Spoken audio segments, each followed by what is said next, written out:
Los desaparecidos de la cementera. Nos llevaron de Loma Negra directo a la cárcel Azul, declaró Eustorgio Rodolfo Arenzo ante la justicia de instrucción. También llevaron a esa cárcel a otros 3 compañeros de la cementera de los Fortabat. Nos encontramos en la puerta, entramos a una sala grande, estaban todos con armas largas, eran penitenciarios. No había ningún militar, había una oficina y nos ponen a los 6 contra la pared con las manos levantadas para revisarnos. En ese momento sale el jefe de la cárcel, lo agarra a Peralta y le dice: ¿Vos sos Pichirica? Y lo lleva para adentro y le pregunta qué había pasado. Peralta le cuenta que no podían enchufar una bolsa, que habían pedido hablar con el jefe de personal para arreglar el problema y se negó al pedido y nos denunció al ejército. Entonces el jefe de la cárcel le dice: ¿Vos sabés que tenemos orden de matarlos? Directamente Loma Negra dio orden de matarlos. Este es uno de los nuevos testimonios que se agregaron en la causa sobre la responsabilidad de la empresa Loma Negra en violaciones a los derechos humanos durante la última dictadura. Al concluir el juicio oral por el secuestro y asesinato del abogado laborista Carlos Moreno, el tribunal oral ordenó una investigación más amplia sobre la empresa. Matías Moreno, querellante en la causa en la que se investiga la complicidad de la cementera Loma Negra con el andamiaje represivo de la última dictadura cívico-militar, consideró que ese proceso constituye un caso emblemático que muestra la ligazón que existía entre los grupos económicos y el terrorismo de Estado. Loma Negra llevó a cabo acciones que tendían a disciplinar a sus trabajadores con el propósito de aumentar su tasa de ganancia. Eso es la base de nuestra acusación, explicó Matías, hijo de Carlos Moreno, abogado laborista detenido desaparecido que litigaba contra la cementera al momento de su desaparición.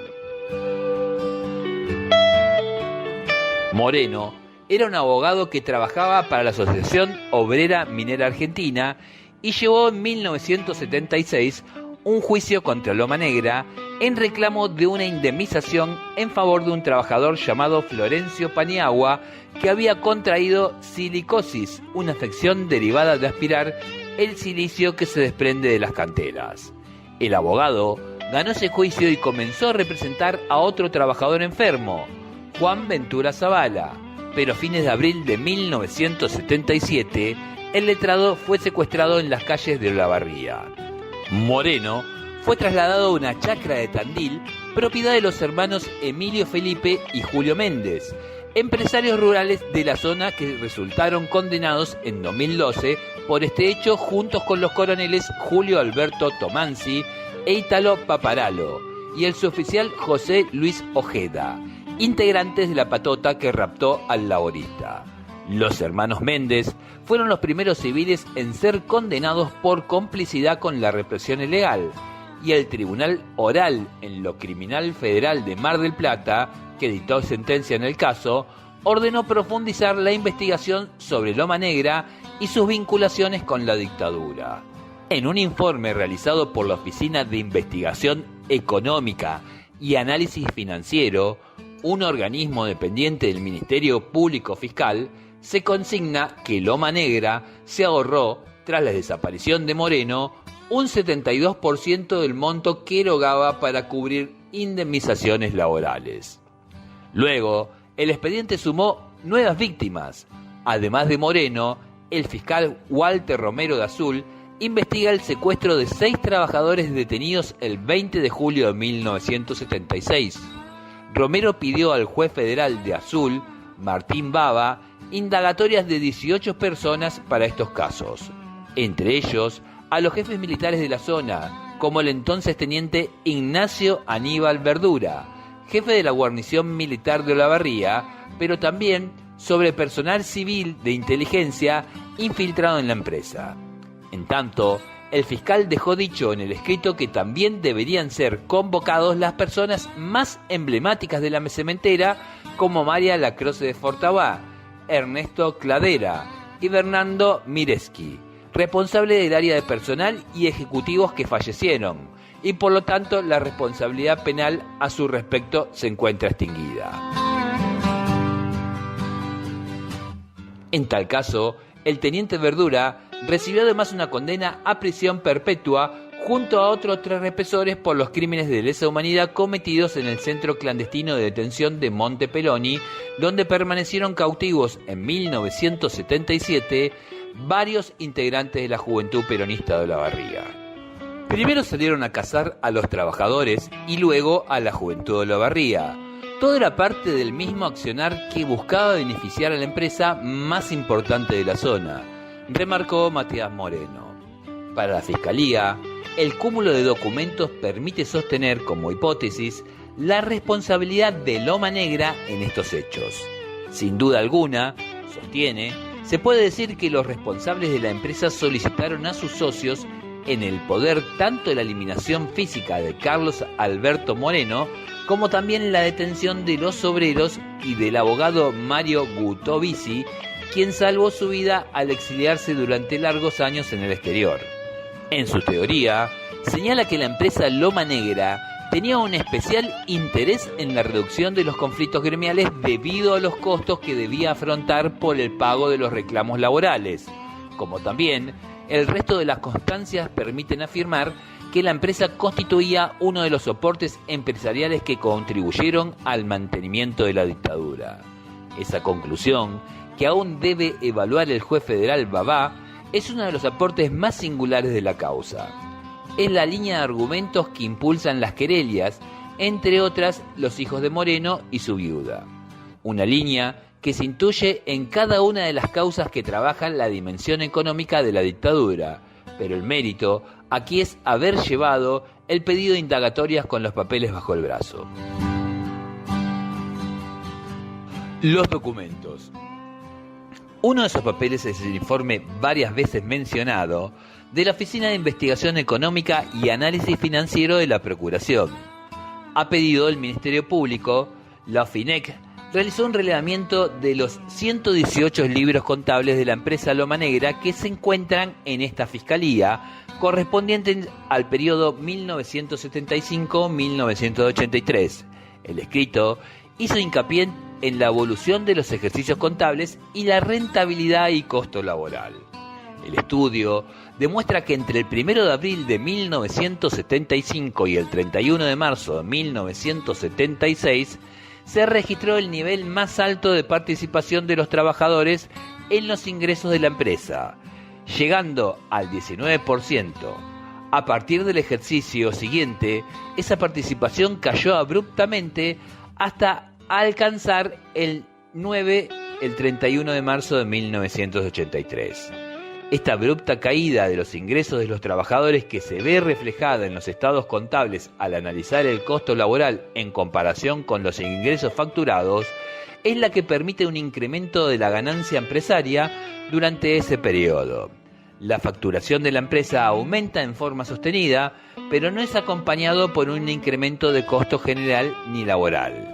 Sobre la cuenta que prevenía las indemnizaciones, agrega que se observa la abrupta caída en el importe reservado a partir de 1976, del orden de un 72%, y vuelve a caer durante los 2 periodos siguientes, es decir, aquel en el que ocurrió el asesinato del abogado laboralista que llevaba a cabo los juicios contra la empresa Loma Negra Sociedad Anónima. La causa sumó otros documentos, entre ellos, y a modo de muestra, 2 expedientes laborales judicializados que se pudieron rescatar. En ellos puede verse que fue pasando con ellos y el pase de abogados mientras caían los que iniciaron atemorizados, secuestrados o asesinados. Otra de las novedades es la voz en primera persona en la causa de los ex secuestrados que se acercaron finalmente a la instrucción. Los testimonios. Leonardo Roberto Crespo trabajaba en Loma Negra y era parte de la Asociación Obrera Minera Argentina, AOMA. Don Alfredo declaró: siempre tuve buena relación con los militares del regimiento que concurrían a los actos y las fiestas de Loma Negra. Antes del 24 de marzo, el gremio y los delegados tenían un buen diálogo con la empresa. Crespo no se acuerda, de hecho, de medidas de fuerza. El 24 de marzo se enrareció el clima porque prácticamente en lo gremial no nos atendía. Por ahí sí en la parte social, pero después directamente no nos atendía porque la línea bajaba de los militares. Bajo este clima enrarecido, la empresa hizo avances que significaron un notable retroceso en las condiciones de trabajo y reportaron a Loma Negra enormes ganancias, señala la Fiscalía. En 1977 cambia unilateralmente el convenio colectivo de trabajo que teníamos en cuanto a la parte salarial, dijo Crespo. Cambia la categoría, a algunos les rebajó y a otros aumentó. Nos sacó conquistas económicas como adicionales dentro de las 8 horas, o teníamos 2 horas de premio para realizar algún agregado de trabajo. Otro testimonio clave fue el de Roberto Omar Gil, miembro de la comisión directiva de AOMA y trabajador de Loma Negra. Gil habla del trabajo de visibilización de la silicosis como uno de los principales reclamos gremiales que enfrentó Loma Negra a partir de 1974. Los trabajadores contrataron a Hugo Vitozzi.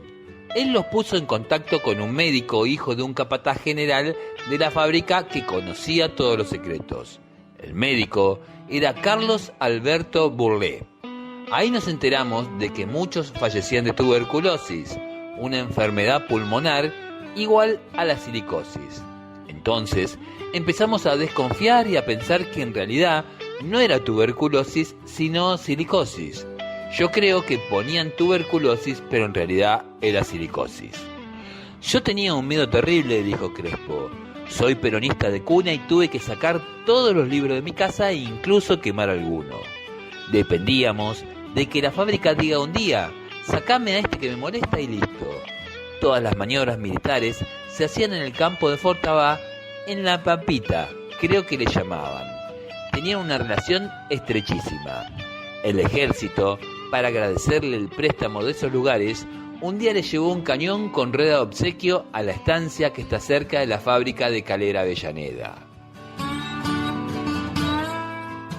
El 10 de junio de 1976 se inició la causa conocida como Florencio Paniagua por indemnización por incapacidad física. Gubitosi señaló en la demanda que Paniagua padecía una enfermedad llamada silicosis, producto de las precarias condiciones en que desarrollaba su actividad en el área rompedora de piedras. A Gubitosi lo secuestraron en diciembre de 1976 a marzo de 1977. Probadas las causas, el tribunal condenó a Loma Negra el 21 de marzo de 1977. Para entonces, ya estaba encaminada otra causa llamada Zavala, con Moreno en el expediente y nuevamente con eje en la silicosis. Moreno se quedó con la representación de esa causa, pero lo secuestraron en abril de 1977. Los trabajadores no consiguieron otro abogado. Preguntaron a Gino Pisorno, que no aceptó cuando supo que a Moreno lo habían matado, según lo que él mismo declaró en este expediente. Esa reconstrucción también es interesante. La causa siguió con un defensor oficial. El 4 de julio de 1977, la empresa firmó una conciliación muy favorable a sus intereses. Resulta llamativo, dice el fiscal, que el acuerdo fue solo por la mitad del monto solicitado y teniendo como antecedente la sentencia que el tribunal había dictado en el caso Paniagua 4 meses antes.